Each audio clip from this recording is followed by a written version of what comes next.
Смерть любимого человека, половинки, без которой невозможно представить дальнейшую жизнь, это одно из самых тяжелых испытаний, которое может выпасть человеку за период его земного воплощения.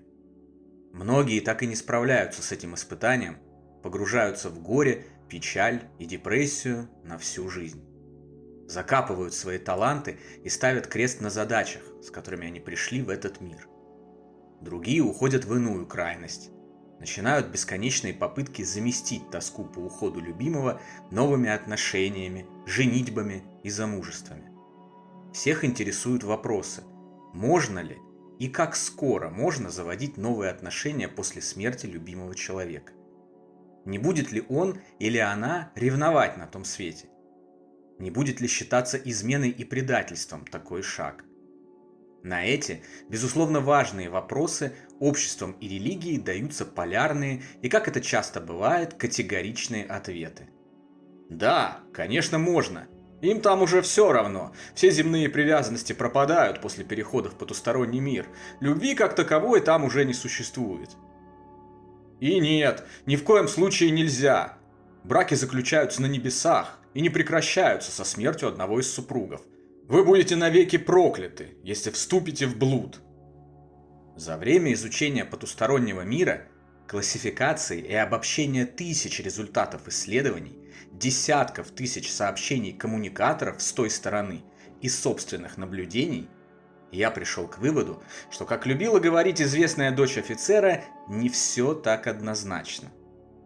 Категоричность – это вообще понятие, свойственное земному миру, физическому эго и материальному мозгу. Трехмерный мир не любит смотреть даже вглубь и вширь.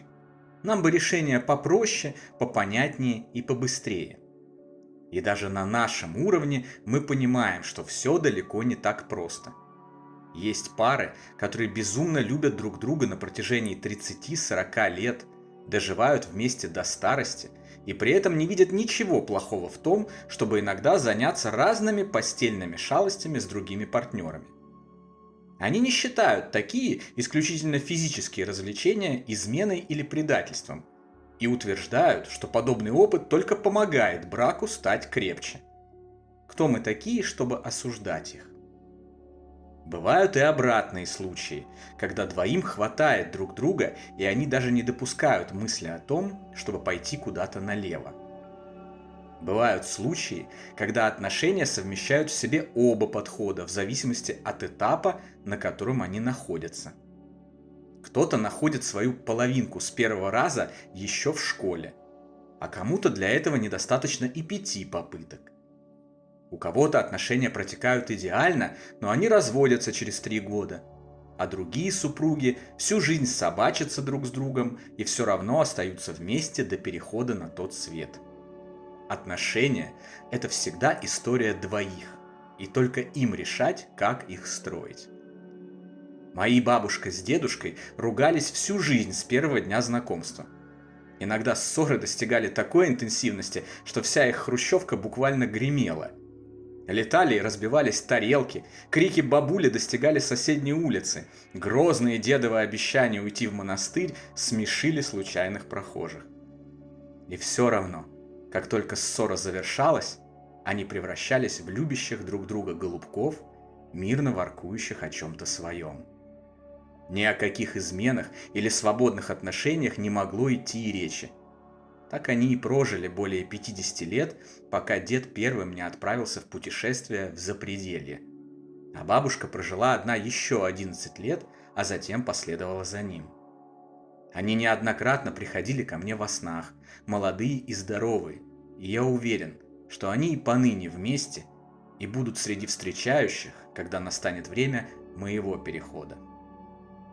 Раз все настолько неоднозначно уже в нашем трехмерном мире, странно ожидать и тем более утверждать, что в мире гораздо более сложно устроенном и многомерном ситуация не только не усложняется, но и даже упрощается.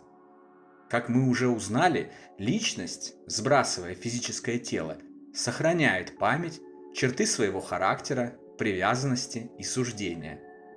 Часто бывает, что умирающие незадолго до смерти говорят своим половинкам: «Я не хочу, чтобы твоя жизнь прошла в одиночестве и печали.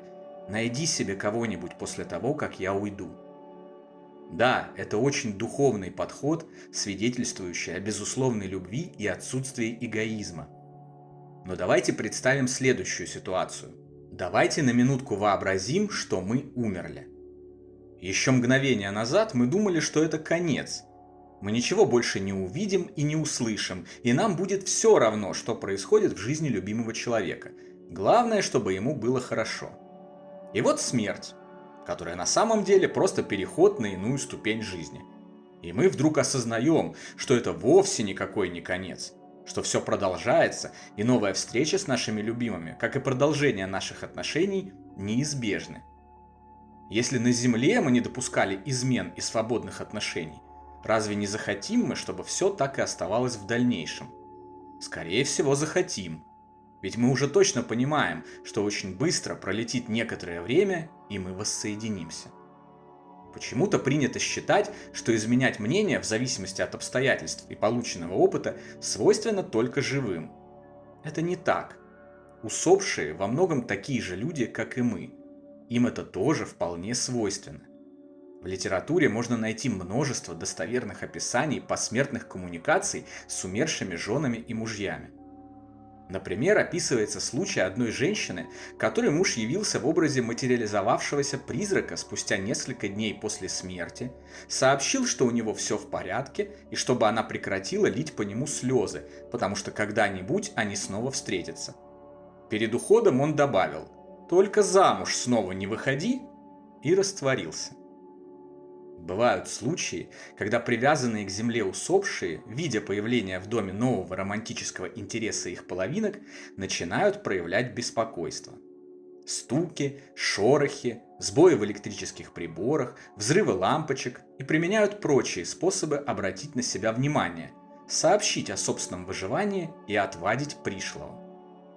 Иные посмертные коммуникации описывают, как мужья, наоборот, просят вдов не оставаться в одиночестве и начать новые отношения, чтобы не потратить важную физическую жизнь на горе и одиночество, а вместо этого осчастливить любовью еще кого-нибудь.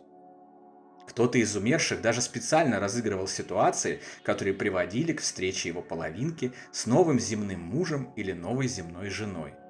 Это, как поется в известной песне, «Я его привел на встречу с тобой».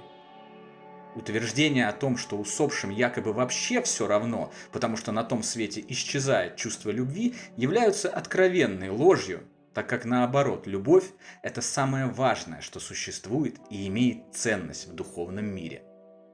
Ценность гораздо большую, чем в мире физическом. По сути, все наши проблемы на Земле именно в том, что мы не осознаем истинную важность любви. Обобщенные данные изучения потустороннего мира говорят о том, что, как и в нашем мире, там все индивидуально и не имеет категоричных рамок.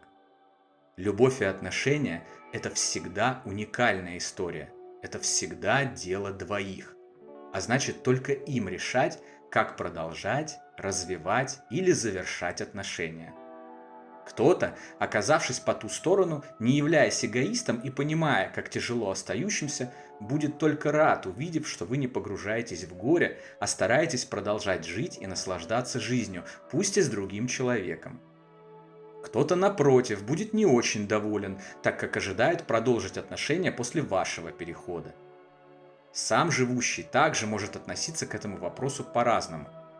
Одни выбирают хранить верность до своего перехода и воссоединения с любимым, а другие находят иные родственные души. Точно известно, что отношения не прекращаются с так называемой смертью одной из половинок. Порой даже наоборот, они развиваются и интенсифицируются после этого. Как все же поступить лично вам? Начинать новые отношения или нет, и как скоро это делать? Слушайте свое сердце. Ловите сигналы, поступающие из того света. Принимайте послания своих любимых. Они никогда не соврут и обязательно подскажут, что и как нужно делать.